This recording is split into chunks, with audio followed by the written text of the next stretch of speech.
আসসালামু আলাইকুম প্রিয় দর্শক, অন্য মঞ্চের আলাপচারিতায় আপনাদের সকলকে আমন্ত্রণ জানাচ্ছি। নমস্কার, আমি তরুণ ঘোষ। রাশিয়ার প্রেসিডেন্ট ভ্লাদিমির পুতিন ভারতে আসার পর থেকে ঝড়ের গতিতে একের পর এক কার্যক্রম সারছেন। আজকে সারা দিন তার প্যাক প্রোগ্রাম ছিল। প্রথমে নরেন্দ্র মোদীর সঙ্গে একটা 1-to-1 মিটিং ছিল, রুদ্ধদ্বার বৈঠক। সেখানে আর কেউ ছিলেন না, শুধু দুজনে মিলে প্রায় 22 মিনিট মতো কথা হয়েছে। এরপর একটা জয়েন্ট স্টেটমেন্ট হয়। এখন এই বন্ধ দরজায় পেছনে কি হয়েছে সেটা কখনো কেউ জানতে পারবে না। জানতে পারা যাবে, যেমন বলেছি, যে যখন ফাইলপত্র মুভ করার ব্যাপার হবে, যখন সেক্রেটারিদের বলবেন, ডিরেক্টরদের বলবেন, তখন সেখান থেকে যদি কিছু আঁচ পাওয়া যায়, তাও বেশ কয়েকদিন বাদে হয়তো দু চারটে কথা হয়তো পাওয়া গেলেও যেতে পারে। সুতরাং ওই বন্ধ ঘরে কি কথা হয়েছিল সে বিষয়ে কেউ জানে না। আর যদি কেউ বলে যে আমি জানি, তাহলে পরে সে ডাহা মিথ্যে কথা বলবে। এরপর জয়েন্ট প্রেস কনফারেন্স যেটা হয়, সেখানে নানান ধরনের প্রশ্নের উত্তর তিনি দিয়েছেন, সমস্তটাই হাসি মুখে। ঘন্টাখানেকের জয়েন্ট স্টেটমেন্ট উনি পাঠ করেছেন। সেখানে ইন্দো প্যাসিফিক বিষয়টিতে উত্থাপন হয়েছে, বিশ্বে রাজনৈতিক সংকট এবং মৌলবাদী শক্তির যে উত্থান এবং অস্থিরতা, সেগুলো নিয়ে কথাবার্তা হয়েছে। এবং মার্কিন যুক্তরাষ্ট্রের চাপ সহ্য করে ভারত রাশিয়ার প্রতি যে সাহায্যের হাত বাড়িয়ে দিয়েছে, তার জন্য তিনি নরেন্দ্র মোদীর দিকে তাকিয়ে বলেন, আমি তার প্রতি কৃতজ্ঞ এবং ভারতবাসীর প্রতি আমি কৃতজ্ঞ।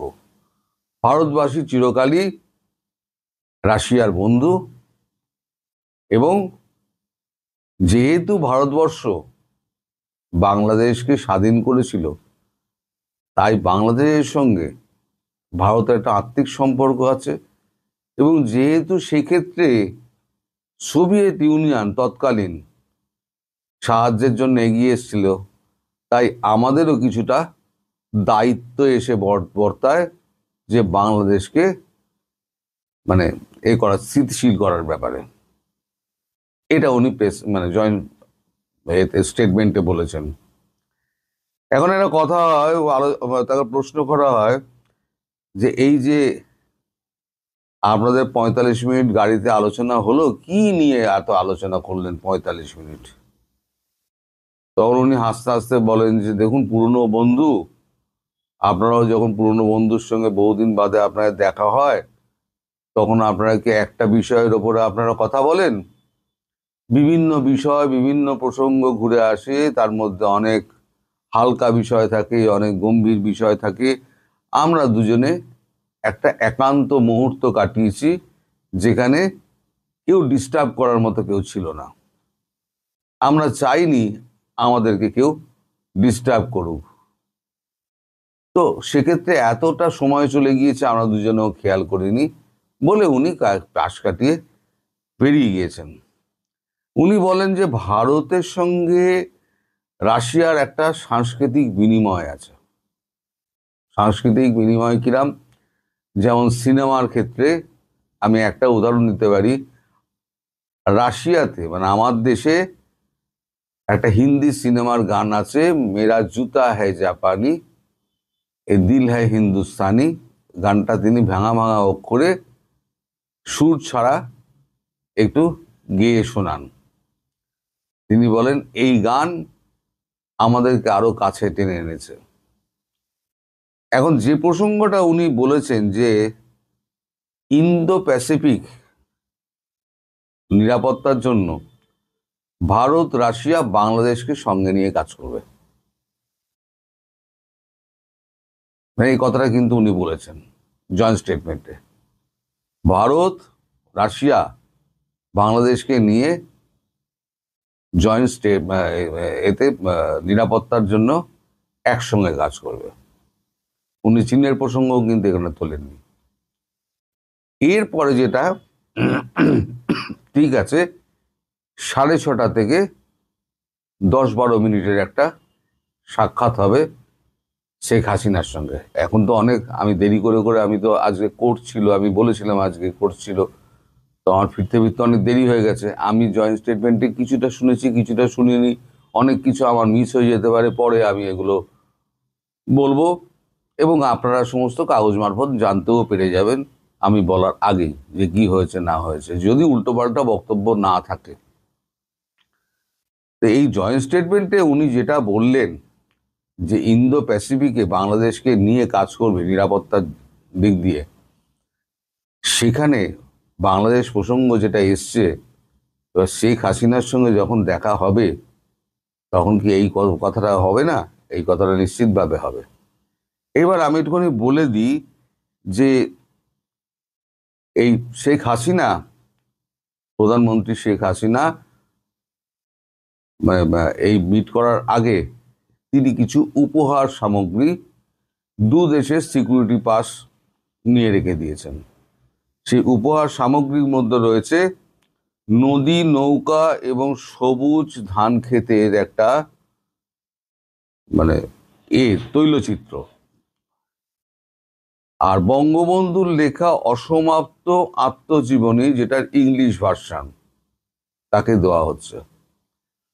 এছাড়া আছে বাংলাদেশের বিখ্যাত নকশি কাঁথা এবং 2টি জামদানির শাড়ি, 2টি বা 1টি এরকম হতে পারে, নাম সংখ্যাটা গন্ডগোল করে ফেলতে পারি। এইগুলো দেওয়া হচ্ছে, মানে এগুলো সবুজ সংকেত পাওয়া গেছে। আর সঙ্গে থাকছে গোপন 5-6 পৃষ্ঠার একটা কালো ফাইলে লেখা তার নিজস্ব কিছু বক্তব্য বাংলাদেশ নিয়ে রাশিয়াকে জানানো, যেটা ভারতবর্ষ সঙ্গে আলোচনা করেই হয়েছে। এর বাইরে এখনো পর্যন্ত আমার কাছে কোনো খবর নেই, কারণ এখনো মিটিংটা হয়নি। যেটা 6:30টার সময় হবে, যখন আমি ছাড়বো তখন মিটিংটা শুরু হবে। মিটিংটার পরে কি অবস্থা গিয়ে পৌঁছায়, কোথায় মিটিংটা গিয়ে দাঁড়ায়, তার খবরটা নিশ্চয়ই আমি আগামীকাল পেয়ে যাব, কারণ ওখানে থাকবেন আমাদের এনএসএ অজিত দোভাল। তিনি আসলে সমস্ত কিছুর পথ প্রদর্শক, তিনি সমস্ত কিছু করেন। তারপরে উনি ওখান থেকে বেরিয়ে সোজা প্লেনে উঠবেন, উঠে বেরিয়ে চলে যাবেন। ফলে বাংলাদেশ ইস্যুটা আমার যদ্দূর মনে হয়, ওই যে দুজনের মধ্যে বৈঠকটা একান্তে হয়েছে, সেখানে বাংলাদেশ ইস্যুটা, যেটা আমি বলেছিলাম, এটা থাকছে এবং গভীরভাবে থাকছে। নইলে উনি বলতেন না যে এই মুক্তিযুদ্ধের কথা বলতেন না, এই বঙ্গোপসাগর কি বলে এই সমুদ্রের নিরাপত্তার কথা উনি বলতেন না, ইন্দো প্যাসিফিকের নিরাপত্তার কথা বলতেন না বাংলাদেশকে নিয়ে। নিশ্চয়ই বাংলাদেশের কথা ওই ভেতরে হয়েছে। সে কথাগুলো আস্তে আস্তে আস্তে আস্তে জানা যাবে, এখনই হয়তো দুম করে জানা যাবে না। তবে শেখ হাসিনার সঙ্গে কি কথা হয়েছে না হয়েছে, একদিন হয়তো আমার সময় লাগবে, একদিন বাদে আমি আপনাদেরকে নিশ্চিতভাবে কিছুটা অন্তত জানাবার চেষ্টা করব, যতটা পারবো ততটা জানাবো। মানে আমার পক্ষে যতটুকু জানা সম্ভব আমি জানবো, জেনে তারপর আমি আপনাদের বলবো।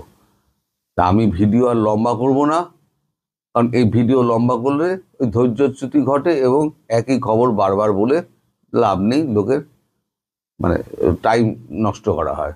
আপনারা সবাই ভালো থাকবেন। বাংলাদেশ এবং ভারত সম্পর্ক প্লাস ডক্টর ইউনূসের পাকিস্তানি যেসব এজেন্ট আছে তাদের কর্মকাণ্ড, এটা কি ইম্প্যাক্ট তৈরি করছে এবং এর ফলে বাংলাদেশ নামক এই ছোট রাষ্ট্রটিতে কি হতে পারে সামনের দিনগুলোতে, এবং বাংলাদেশের ভবিষ্যৎ কোন সূত্রে গাথা, সে বিষয়টি নিয়ে একটু আলোকপাত করতে চাই। আপনারা যদি দেখেন যে সাম্প্রতিক সময়ে ডক্টর ইউনূস বাংলাদেশে বিডিআর হত্যাকাণ্ড নিয়ে একটি প্রতিবেদন প্রকাশ করেছেন। আপনারা জানেন আর্মি ক্লিয়ারলি বলেছে there is no if no but, অর্থাৎ ইফ বাট ছাড়াই বিডিআর হত্যাকাণ্ডের যে বিচার হয়েছে সেটি সুষ্ঠু বিচার, এবং সেটা নিয়ে নতুন কোনো প্যান্ডোরার বক্স ওপেন করা যাবে না।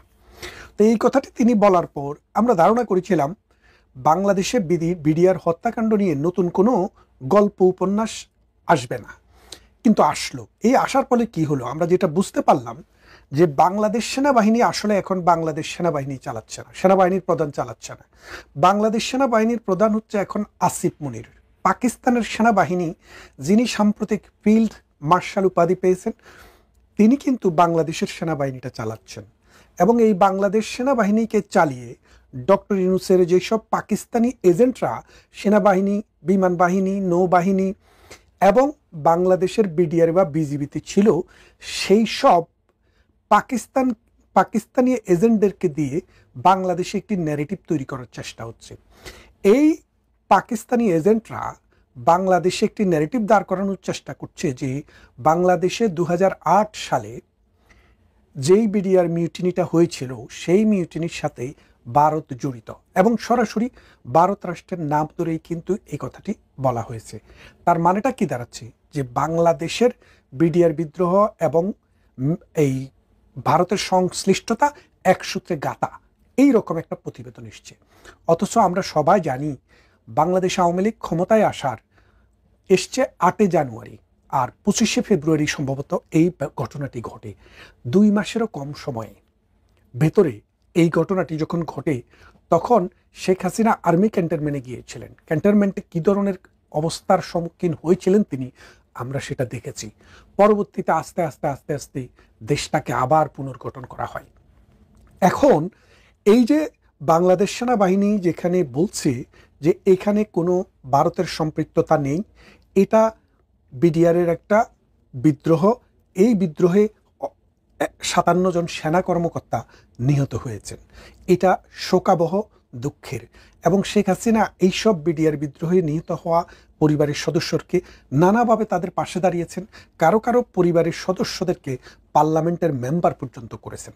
তার মানে তার সদিচ্ছা, রাষ্ট্রনায়কোচিত কাজ কারবার সব কিছু দিয়ে তিনি দেখিয়েছেন যে এটি আসলে একটি ঘটনা, যে ঘটনাটাকে প্রপারলি অ্যাড্রেস করা উচিত।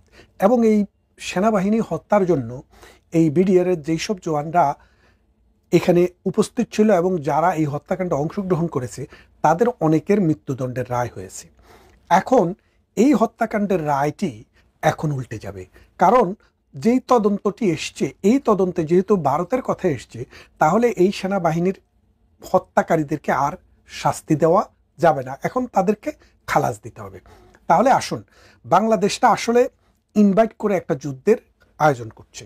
বাংলাদেশ যুদ্ধকে আয়োজন করছে কি কারণে আপনারা দেখেন, পাকিস্তান চাচ্ছে যে বাংলাদেশের শক্তিকে, বাংলাদেশের ভূমিকে ব্যবহার করে ভারতের ভিতরে নানান জায়গায় একটা বিচ্ছিন্নতা তৈরি করা।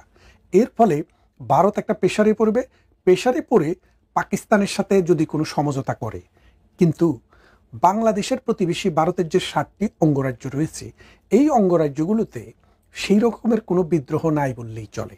এক, দ্বিতীয়ত ভারত সরকারের কন্ট্রোল সেন্ট্রালি এবং লোকালি এমন পর্যায়ে আছে, সেখানে কোনো রকমের বিদ্রোহ সংগঠন করা, ভারত রাষ্ট্রের বিরুদ্ধে কোনো যুদ্ধ ঘোষণা করা বা কোনো আঞ্চলিক স্বাধীনতা ঘোষণা করার কোনো শক্তি ভারতে এই মুহূর্তে নাই। সুতরাং এই জুজুর ভয় দেখিয়ে বাংলাদেশটাকে ব্যবহার করে পাকিস্তান যে স্বার্থটা হাসিল করতে চাচ্ছে, পাকিস্তানের মূল কথাটা হচ্ছে 1971 সালে যদি পাকিস্তান বাংলাদেশকে সহযোগিতা না করত, তাহলে লাঠি দিয়ে পিটে, অস্ত্র নিক্ষেপ করে, অস্ত্র দিয়ে গুলি করে, নারীদেরকে দর্শন করে, ভোগ করে আমাদের এই দেশটাকে তারা কিন্তু পাকিস্তানের অংশ রেখে দিতে পারত। কিন্তু ভারত যখনই আমাদেরকে বর্ডার খুলে দিল, ভারত যখনই আমাদেরকে সহযোগিতা করলো, আর্মিদেরকে ট্রেনিং দিল, খাবার দিল, 1 কোটি মানুষকে আশ্রয় দিল, তখন এই বাংলাদেশের মানুষের পক্ষে সংগঠিত হয়ে পাকিস্তানের বিরুদ্ধে যুদ্ধ করে দেশটা স্বাধীন করা সম্ভব হয়েছে। এখন ধরেন বাংলাদেশে যদি কোনোভাবে পাকিস্তানকে সহযোগিতা করতে যায়, বর্ডারের কোনো একটা অংশে পাকিস্তানি বাহিনী দিয়ে যদি ইন্ডিয়ার সাথে একটা ঝামেলা তৈরি করে, তাহলে বাংলাদেশের যে 4000 বর্গ মাইল বর্গ কিলোমিটার সীমান্ত রয়েছে। এই সীমান্তের যে কোনো দিক দিয়ে কিন্তু ভারতীয় বাহিনী ঢুকে বাংলাদেশের যেই কোনো অঞ্চল এক দিনের ভিতরে দখল করে নিয়ে যেতে পারে। তাহলে বাংলাদেশটাকে কোথায় ঠেলে দিচ্ছেন আপনি? দেখেন, এই পাকিস্তান ইউনূসের সাথে ষড়যন্ত্র করে ডক্টর ইউনূসের যে একটা এজেন্ডা, এটা মেটিকুলাস যে ডিজাইন, এই ডিজাইনের অংশ হিসেবে তিনি কিন্তু চায়নায় গিয়ে বলেছিল যে ভারতের 7টি অঙ্গরাজ্য ল্যান্ডলক। এখন বাংলাদেশের ঢাকাকে যদি আমরা ল্যান্ডলক বলি, তা আপনারা কি বলবেন? না, বাংলাদেশের ঢাকা তো ল্যান্ডলক না, কারণ ঢাকার তো একটি বন্দর রয়েছে, সেটি হচ্ছে চট্টগ্রাম বন্দর, কারণ ঢাকা হচ্ছে রাজধানী, এটা একটা রাষ্ট্রের অংশ। এখন পাকিস্তানেরও কোনো কোনো অংশকে যদি আপনি ল্যান্ডলক বলেন, তাহলে কি হবে? এটা হবে ধৃষ্টতা এবং কূটনীতিক শিষ্টাচার বহির্ভূত আচরণ। এখন বাংলাদেশের ভবিষ্যতে কি হবে সেই জিনিসটা যদি আপনি একটু খেয়াল করেন, ভারতের সাম্প্রতিক সময়ে ভ্রমণ করছে, এখনও ভারতেই আছেন রাশিয়ার প্রেসিডেন্ট ভ্লাদিমির পুতিন। তিনি তার প্রতিবেশী রাষ্ট্রটিকে দখল করে নিয়েছেন, ইউক্রেন। ইউক্রেনকে তিনি 15 সালে ইউক্রেনের একটা অংশ তারা নিয়ে নিয়েছিল, ক্রিমিয়া। নিয়ে নেওয়ার পর কিছুই করতে পারেনি। পরবর্তীতে এবার আবার ইউক্রেনকে দখল করার চেষ্টা, এবং রাশিয়ার প্রচুর ক্ষয়ক্ষতি হয়েছে, কারণ আমেরিকা এবং পুরা ইউরোপ রাশিয়ার বিরুদ্ধে যুদ্ধ করছে, কিন্তু শেষ পর্যন্ত যুদ্ধে রাশিয়াকে পরাজিত করা যায় নাই। যার ফলে আমেরিকার প্রেসিডেন্ট ডোনাল্ড ট্রাম্প আসার পর রাশিয়ার সাথে আলাপ আলোচনা হয়। সেই আলাপ আলোচনার এখনকার যে স্টেজ, সেই স্টেজে দম্বাস নামে যে অঞ্চলটি, বিশাল একটি অঞ্চল, বাংলাদেশ যত বড় তার চেয়ে বড় অঞ্চল, এখন ছেড়ে দিতে হচ্ছে রাশিয়াকে, দিয়ে একটি নেগোসিয়েশন করে পিসফুল সেটেলমেন্টের পথের দিকে যাওয়ার একটি সম্ভাবনা দেখা দিয়েছে। তার মানে বড় শক্তি যখন আক্রমণ করে, তখন তারা যাওয়ার সময় যে থাবাটা দেয় বাংলাদেশের এই ছোট্ট অঞ্চলে, এই থাবাটা যদি ভারত দেয়, তাহলে ডক্টর ইউনূস, তার যে পাকিস্তানি দালাল, এই পাকিস্তানি সিআইএর যে সব দোসররা আছে, বাংলাদেশের চাকরি করেছে কিন্তু সার্ভ করেছে পাকিস্তানকে, তারা কিন্তু এটা রক্ষা করতে পারবে না। তাই এখন ভারত দেখলো যে যদি বাংলাদেশ প্রতিদিন ডক্টর ইউনূসের এই ফর্মুলা চলতে থাকে, এই রকমভাবে কথাবার্তা চলতে থাকে এবং অ্যাগ্রেশন দেখাতে থাকে, তাহলে কিন্তু ভারত যেই কোনো সময়ে রাশিয়ার মতো, ক্রিমিয়ার মতো, দনবাসের মতো বাংলাদেশকে আক্রমণ করে বসতে পারে। আক্রমণ তো ভারত করতে চায় না, কারণ ভারত 75 সালে বঙ্গবন্ধুকে যখন খুন করা হয়, তখনও কিন্তু ভারত বাংলাদেশ দখল করতে আসেনি। গত 54 বছরে ভারত কখনো কোনো ইনিশিয়েটিভ নেয়নি যে বাংলাদেশের 1 ইঞ্চি জায়গাও নিতে। বরং বাংলাদেশের যে সিট মহল বিনিময় হয়, 1500 হেক্টর জমি ভারত বাংলাদেশকে বেশি দিয়ে সীমারেখাটাকে ঠিক করে চলে গেছে, সমাধান করছে। এবং ভারতের সাথে বাংলাদেশের সমুদ্র সীমা 25,000 বর্গ কিলোমিটার নিয়ে সমস্যা ছিল। ভারত সেটি আরবিট্রেশনের মাধ্যমে 4500 নিয়ে বাংলাদেশকে 21,500 কিলোমিটার, 20,500 কিলোমিটার ছেড়ে দিয়েছে। তার মানেটা আপনি দাঁড়ালো কি, যে ভারত কখনো তার এই প্রতিবেশীর ভূখণ্ডের প্রতি কোনো লালসা নেই, কোনো লোভ নেই। কিন্তু আজকে ডক্টর ইউনূস ক্ষমতায় আসার পর ভারতীয় ভূখণ্ডের প্রতি যেই তাচ্ছিল্যের সরে এবং যেই রকম শিষ্টাচার বহির্ভূতভাবে এবং পাকিস্তানের চরদেরকে দিয়ে ভারতকে অশান্ত করে প্রকারান্তরে বাংলাদেশটাকে একটা ব্যাটেল ফিল্ড করার চেষ্টা করছে, এই ব্যাটেল ফিল্ড করার যদি চেষ্টা হয়, তাহলে এই সুজলা সুফলা, শস্য শ্যামলা, জনসংখ্যার বারে নুজু এই মাটি এবং পানির দেশ, নদী এবং খালের দেশ বাংলাদেশটি বিচ্ছিন্ন হয়ে যাবে, ছিন্ন ভিন্ন হয়ে যাবে। ডক্টর ইউনূস জানেন তিনি বেশি দিন বেঁচে নেই। তার দেশে দেশে বাড়ি আছে, দেশে দেশে ঘর আছে, পৃথিবীর সমস্ত ব্যাংকগুলোতে কোটি কোটি টাকা তার রয়ে গেছে। তার কবরেও যদি টাকা দিয়ে দেওয়া হয়, স্বর্ণ গয়না দিয়ে দেওয়া হয়, তাও তার টাকা পুরাবে না। তাই তিনি এখন মানুষের কথা ভাবছেন না। তার যে চিন্তা, তার যে চেতনা, তার যে আচরণ, সেটা এমন একটা দিকে নির্দেশ করছে যে বাংলাদেশ সত্যিকার অর্থে এটি অন্ধকার প্রকোষ্ঠের দিকে যাওয়া দিচ্ছে। বাংলাদেশ যদি এখনই এই জায়গা থেকে ফিরে না আসে, তাহলে মনে করুন আগামী দিনের বাংলাদেশ আমেরিকা, ব্রিটেন, পশ্চিমা বিশ্বের অন্যান্য দেশ, পাকিস্তান এবং বাংলাদেশ এবং ইন্ডিয়া মিলে একটা যুদ্ধক্ষেত্র তৈরি হবে। রাশিয়াও সেখানে ইন্ডিয়ার পাশে এসে দাঁড়াবে। সেই ক্ষেত্রে বাংলাদেশ কি সেটা অ্যাফোর্ড করতে পারবে?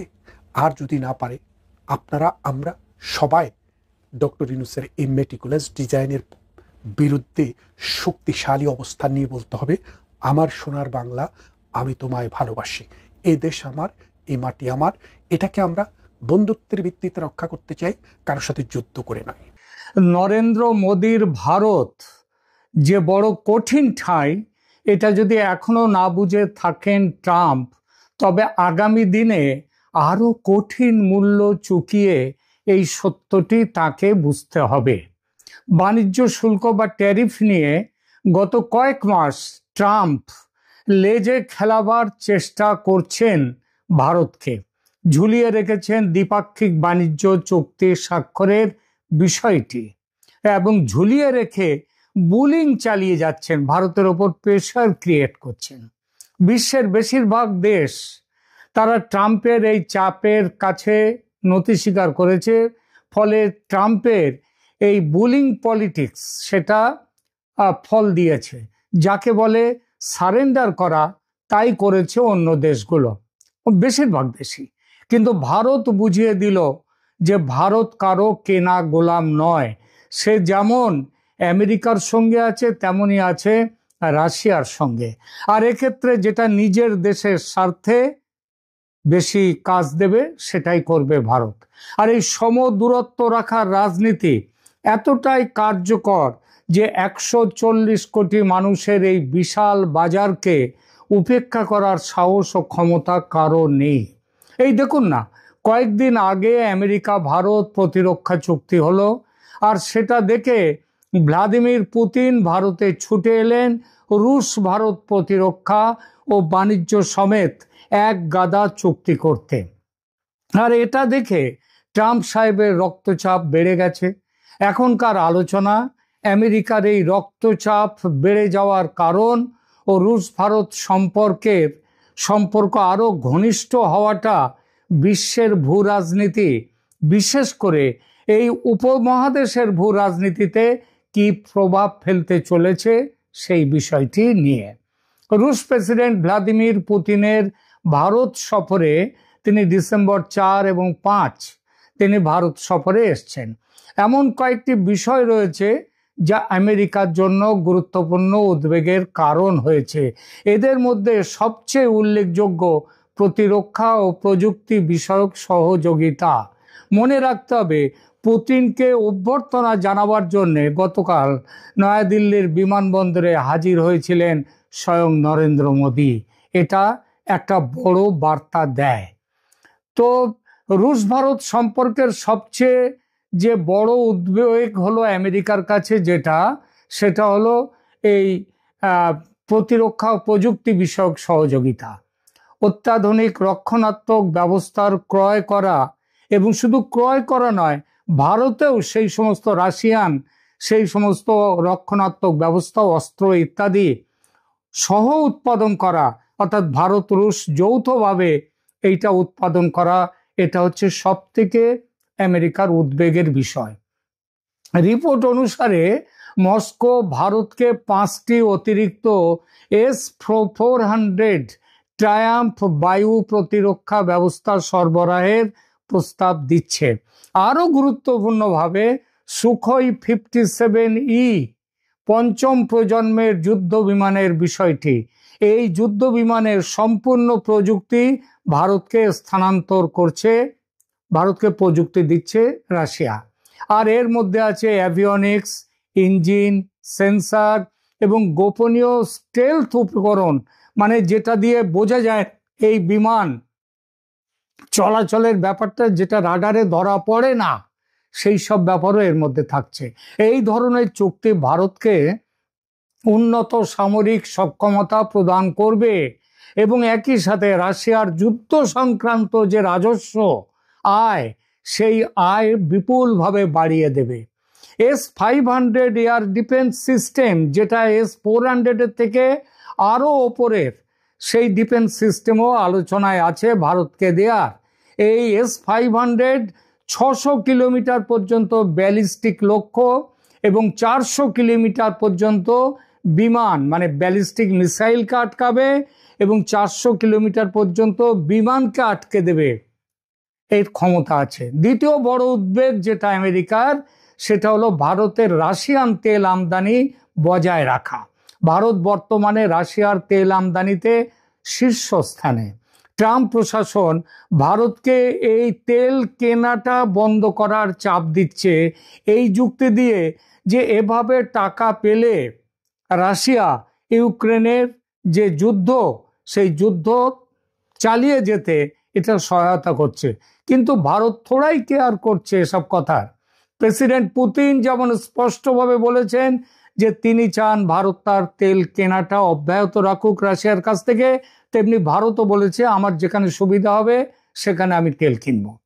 তৃতীয়ত, রুশ ভারত বাণিজ্যে একটা বড় ভারসাম্যহীনতা রয়েছে। অর্থাৎ ভারত রাশিয়া থেকে আমদানি করে বেশি, যার বেশিটাই অস্ত্রশস্ত্রের ব্যাপার আছে। তার পরিমাণ 63.8 বিলিয়ন ডলার। আর রাশিয়াতে ভারত পণ্য রপ্তানি করে মাত্র 4.88 বিলিয়ন ডলার। তার মানে প্রায় 59 বিলিয়ন ডলারের ঘাটতি বাণিজ্য ভারতের।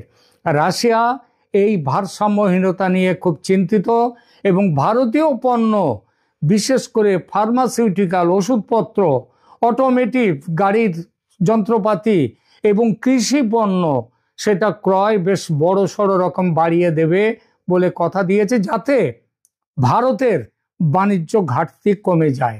এর ফলে বাণিজ্য শুল্ক নিয়ে আমেরিকা যে বুলিগিরি চালিয়ে যাচ্ছে ভারতের সঙ্গে, সেই বুলিগিরির ক্ষমতা ভারতের আমেরিকার আর থাকছে না। এটা বুঝতে পেরেছে আমেরিকা, এবং যার জন্যে পুতিন চলে যাওয়ার পর দিন, ডিসেম্বরের প্রথম সপ্তাহে 5 তারিখে পুতিন চলে যাবেন, 5 তারিখ রাত্রে, এবং তারপরে এই 7 তারিখ নাগাদই চলে আসছেন আমেরিকা থেকে নতুন এক প্রতিনিধি দল বাণিজ্য চুক্তি, শুল্ক চুক্তি, সেটাকে ফাইনালাইজ করতে। তার মানে কি বোঝা গেল? বোঝা গেল এইটাই যে চাপে না পড়লে বিড়াল গাছে ওঠে না, চাপ পেলে মানে ভয় পেলে বিড়াল গাছে উঠবে। কিন্তু এহ বাহ্য আগে কহ আর।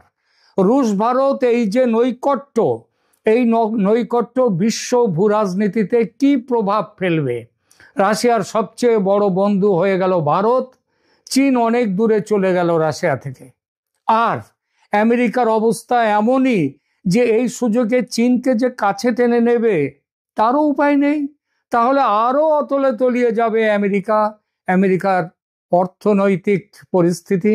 চীনকে রুখতে জাপান, অস্ট্রেলিয়া ও ভারতকে নিয়ে এই ইন্দো প্যাসিফিকে যে কোয়াড্রিল্যাটারাল সিকিউরিটি ডায়ালগ বা কোয়াড তৈরি করেছে, সেটা আর কার্যকর থাকবে না।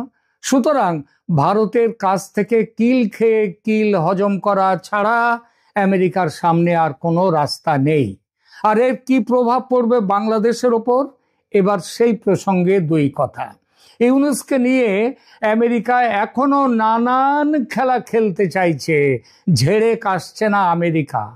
দিল্লিতে, দোহাতে খলিলুর রহমানের সঙ্গে অজিত ডোভালের বৈঠকে মার্কিন প্রতিনিধিরাও হাজির ছিলেন এবং ভারতের সঙ্গে তারা একযোগে বাংলাদেশে ফ্রি, ফেয়ার অ্যান্ড ইনক্লুসিভ ইলেকশনের কথা বলছে, আওয়ামী লীগের ওপর থেকে নিষেধাজ্ঞা প্রত্যাহারের কথা বলছে, এমনকি ইউনুসকে সরিয়ে দিয়ে শেখ হাসিনার তত্ত্বাবধানে একটি কেয়ারটেকার সরকার গঠন ও সেই সরকারের অধীনে নির্বাচন করার যে ভারতীয় প্রস্তাব, সেই প্রস্তাবেও আমেরিকার প্রতিনিধিরা সহমত জানিয়েছে।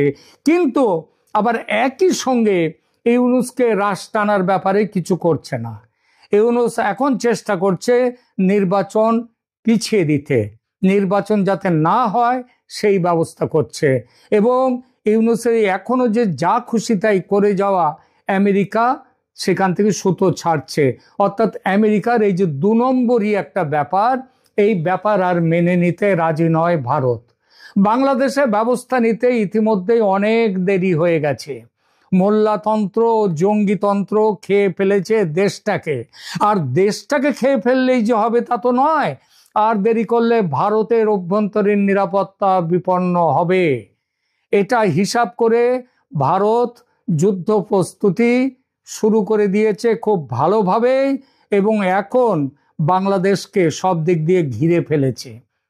3 দিকে তো এমনিতেই, এবং ভারতের নৌবাহিনী পর্যন্ত এখন চট্টগ্রামের ওখান থেকে বঙ্গোপসাগরে সেখানেও ঘেরাটোপ দিয়ে ফেলেছে। ভারত জানে বাংলাদেশের সামরিক অভিযান যদি এই মুহূর্তে চালানো হয়, আমেরিকা কিছুতেই ভারতের বিরুদ্ধে যেতে পারবে না। তাকে চুপচাপ বসে বসে দেখতে হবে ভারতের সামরিক অভিযান। এমনও হতে পারে আমেরিকা ভারতকে সমর্থন করবে সেই অভিযানে। আমেরিকার হাত আগেই বাঁধা ছিল, সেই বাঁধন আরো শক্ত করে দিল রুশ প্রেসিডেন্ট পুতিনের ভারত সফর এবং সফরে স্বাক্ষরিত চুক্তিগুলো। বলা বাহুল্য, এর পরে ট্রাম্প সাহেবের মনে ভারতের বিরুদ্ধে ব্যবস্থা নেয়ার বাসনা জাগার কোনো কথাই আর ওঠে না, উঠবে না। জানা যাচ্ছে সম্প্রতি অজ্ঞাত আততায়ীদের হাতে একের পর এক মোট ৩১ জন বিদেশি নিহত হয়েছে ঢাকা ও চট্টগ্রামে। এদের মধ্যে ১৭ জন আমেরিকার সিক্রেট ইন্টেলিজেন্স বা সামরিক বিভাগের লোক। বাকি ১৪ জনের বেশিরভাগ পাকিস্তানি গোয়েন্দা সংস্থা ISI এর।